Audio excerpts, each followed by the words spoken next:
Hey guys, it's been a while since I made a video.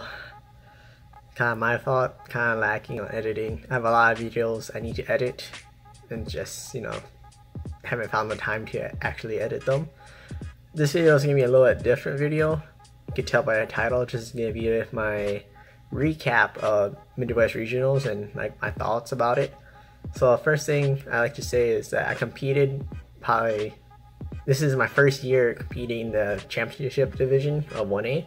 So it's if you guys don't know what that means, it means there's, you compete in prelims and you make it to finals, and potentially you could earn a seat at nationals. Top 8 has a seat at nationals. I didn't place top 8, but then this is my first year competing in that competition, and I was super stoked of how I did. So let's get into it, I guess. So my first thought process of this routine or this contest was to figure out how I could make a routine that I could hit cleanly and have fun with, like, on stage. And if you guys don't know, in my past routines, I never actually went clean before. I always had a swap out, and it's having a swap out is not the best, but especially for me because I don't have that difficult tricks. Yeah, but it was pretty tough trying to make up a routine.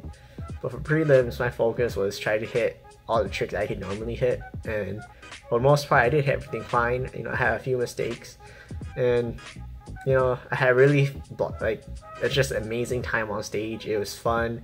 At the end of the routine, like, the judges and I'm pretty sure everyone at the mall could see how happy I was. Like, I was just super stoked that I landed everything cleaner than I thought I would. I competed with the Haymaker X. I use Yo-Yo String Lab Type X inverse string, and this yo-yo is a really good yo-yo, but then when it came in, it had a a lot of shipping problems. But yeah, I contacted Duncan and they're helping me out solve the problem. So they're sending me a brand new Haymaker X that should be more smooth. This one, like, it has some bad vibration. The bearing wasn't that good, so I had to change it. And I'll definitely do. Oh, I just dropped it. But I'll definitely post a review video of my Haymaker X because this is a really good yo-yo. Adrian Relez recommended me this yo-yo. It was, he said it fit my playstyle, and I feel like it does. It's not too heavy, not too stable, but not too fast, so I could hit all my tricks fine with it. I really love the stainless steel rims on this too because it's unique. Like, I don't know if you can see, but it has like overhang, and like not many yo-yos have like this type of style, and I thought it was pretty cool. Backup wise, I had the Word Irony JPX, and I was using the Zeppelin as also a backup. This is a Mito Zeppelin. I was originally going to compete with the Irony JPX, but sorry, I'm pretty sure you don't know, but there's a lot of problems going on with Irony JPX right now. According to Brandon Vu, a former Word member, JPXs are stripping now because the axle is so short, and the axle is pretty short. So I try not to use it as often because I don't want to wreck it, and this is a really good yo-yo. Like, I really don't want to ever strip this, and if I do, I'll probably just cry. Like, this yo-yo is just so good. Prelims. I actually didn't notice something. So my friend Jethro mentioned something to me about prelim scoring, and this is for future Dylan who's editing. I'm gonna try to pop it up on screen somewhere, but I'll try to figure that out. And basically for scoring, I didn't notice that I legit scored 10 points lower than everyone in technical execution, and it was kind of just wow, how did I make it to finals with a 10-point score lower than most people in prelims?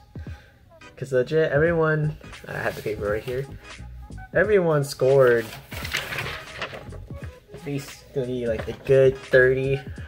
No, everyone who made it to prelims or made it to finals, they scored, they were scoring 50s and 40s, and when looking at this, I was the only person in prelims who had a score of 30, like a 30 range technical execution score. So everyone else scored 40 or higher, but I was the only one who scored at 30, specifically at 37.9. And while like you look at everyone else who didn't make it through prelims or make it through finals, they scored pretty high. Like they're scoring in the 40s, high 30s, and it just amazes me like how low of a score I got in the TE section. But freestyle evaluation, I think this is what got me into finals. Freestyle evaluation, I scored a 32, while most people scored like a mid 20, high 20. So that 32 in the freestyle evaluation actually brought my score up high enough to make me in finals, and it was legit. I actually think I was gonna make it to prelims. Like I thought it was just perform prelims. It's gonna be a fun time watching other people perform in finals. But when Dazzling Dave announced that I made it to prelims, I was just like, I was super happy. And let's talk final routine. So finals, like I mentioned earlier, I didn't really think I was gonna make it to finals. So I've had most of my work and time into making a good prelim routine. So when I made it to finals, my finals, I had a rough idea what I wanted to do, but then I went up there, had fun. Stage was a lot of fun. Like this is probably the only contest so far I actually had fun on stage. The years before, I was like, I was really nervous, some anxiety. I was really scared to go perform. But this performance it was a lot more fun. Like I was more relaxed. I talked to more people. I kind of meet like. The first time I actually participated in Midwest Regional, it was 2016 when I competed in the 1A Amateur. And that year I talked to like only one person. Like I was too nervous to like talk to people. I was so focused on trying to get like my routine clean, and I went on stage and messed up my routine pretty bad. Like that routine was probably my worst routine. But this year I felt so confident in my routine that actually I didn't practice, or I didn't like hours before the competition, I didn't really throw my yo-yo that often, and I felt like that relaxed state helped me like have a cleaner routine in prelims and finals. I was able to talk to people who I wouldn't talk to like the first year I went, and it was fun. I got to talk to Jacob. He's from Kansas. He's really cool. Pastor Kenny, he's really cool. Finally got to talk to Connor Seals. He's a really good yo-yer. And we just hang out, have fun. It was one of the best experience I had so far in my yo-yo career. It's a contest to remember. That's the right words to use. But yeah, finals routine. Didn't do best. It's just 16 competitors. 5 of them were seeded. Ended up taking the 16th spot. And I still feel good. I felt good about routine. My routine was, a few hiccups here and there, but it was probably the cleanest routine I actually landed so far in the contest. So I was super happy about that. But again, I can never score high in the technical execution category. Again, Future Dylan editing. I'll try to pop it up somewhere on the screen. I don't know how to do that yet. Maybe like Future Dylan will like figure out how to do that. Yeah, so I scored a 28.1 in technical execution, and that's not a really good score, and I wish I could have done better. But me personally, I'm still learning about the rules. I watched the videos of like how judging works. I read the rules on the International Yo-Yo Federation page, but it's just I can never score high in technical execution. I don't know what clicks. I don't know what doesn't click. I know that the yo-yo and the string is moving together and they're like actually like working with each other. That's how it clicks, and depending on how hard the trick is, you get clicked higher.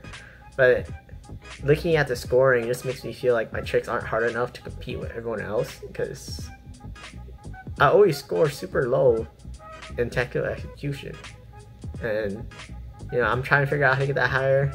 Most likely it's just like I need to make my tricks harder and like be able to land things more cleanly. Freestyle evaluation, I didn't score that high, but like I said, this is like my Let's see, this is my 5th competition, Minnesota States. No, this is my 4th competition. Wait, no, this is my 5th. Yeah, this is my 5th. Yeah, this is my 5th competition, and I have a lot to learn still. In total, my total freestyle points, or like total points scored, was a 43.3, and that's pretty low of a score when looking at, like, you know, first place Connor Seals scoring like a 90.7. I'm still learning. Like, definitely seeing like how I placed wasn't the best, but I'm still learning. It's gonna be fun learning throughout the years. And I talked to Connor Steele too, and Connor Steele actually helped me a lot. Like, his advice, like, he's probably one of the only yo-yoers to actually give me some like solid, like, foundational advice. And yeah, I'm in 2 years so far, going for 3 in end of August or start of August. Going to be 3 years in the yo-yo community, 3 years of learning, 3 years of playing with yo-yo. And I feel like, especially yo-yoing for 2 years, I'm pretty good right now. Like, I know I'm still working on more harder tricks, and I have a good foundation. I have a good yo-yo friends around me. Started a yo-yo club at college. That's super fun. I started a yo-yo club in high school before I graduated, so that's still going. Still recruiting more people. And I feel like this is gonna be this is like my foundation. Like, when I look back, like 6 years into the community, this is a moment I'm gonna remember. And I feel like this is gonna be super fun to watch, like rewatch like years later. And right now I'm actually learning how to loop. So, you know, here's my loop 720s. I'm actually learning how to loop. I really want to learn how to loop because I heard back then, like in the early 2000s, you know, people were required to learn how to loop because it was like a requirement to make it into like freestyle or 1A freestyle, I believe. I might be wrong, but I remember reading something about that and reading or watching documents. Like, if it was a tiebreaker, the tiebreaker would be or if there was a tie, the tiebreaker was whoever could do like the most looping trick ladder tricks. And you know, you don't really see looping that often anymore, so I thought it would be fun if I learned how to loop.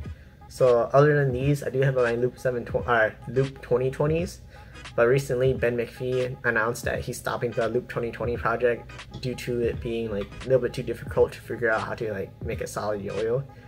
Or I shouldn't say that, like, there's more details that goes into it, but this loop 720, like the new loop 720s are like more easier to handle than the loop 2020 because there's so many variations of the loop 2020.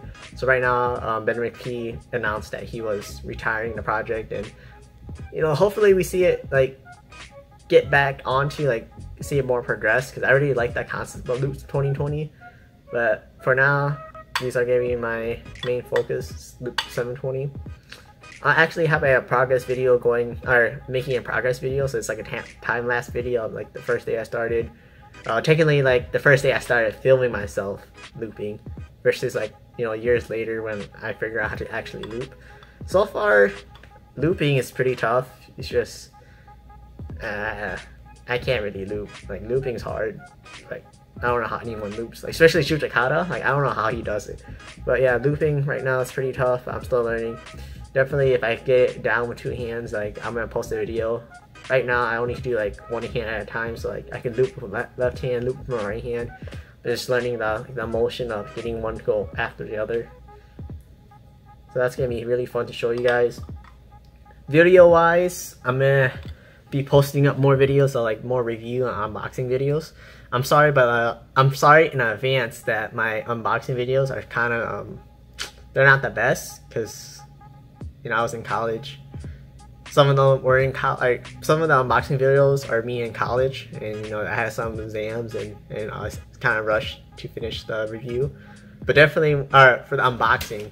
But definitely, I will work on figuring out how to. I'm definitely working on my review videos. Like, I'm gonna be doing a review video on the SFSS. I can't remember if this is SS or SF. I believe it's the SF. So definitely, I'm gonna be like more professional about reviewing these videos, especially about how the weight wings work and the shape of the yo-yo. Same thing with the Zeppelin Irony JPX. So let me know in the comments like what yo-yos you guys do want to see a review of, and I'll do my best to actually like analyze like the yo-yo does and compare it to other yo-yos. Like I'm still learning, and I feel like this would be really fun to show everyone, because you know, growing in the yo-yo community, the only person who I actually looked up for like yo-yo reviews was Brandon Vu, and you know, he's been a really big inspiration for me in the yo-yo community. So I'm hoping to be able to like be like him, like making review videos, unboxing, and you know, he's like, you know, top 3 players so far. Like me personally, you know, it's Brandon Vu, Adrian Velez, and Janos Carranz. Janos Carranz, if you guys don't know him, he's a really dope yo-yoer. He's part of Team Duncan. And Adrian Velez, he's a Minnesota State champion, and he's a really solid dude. I really like his tricks. But other than that, thanks for watching. This probably be like one of my most lengthiest videos, but you know, I'll catch you guys later.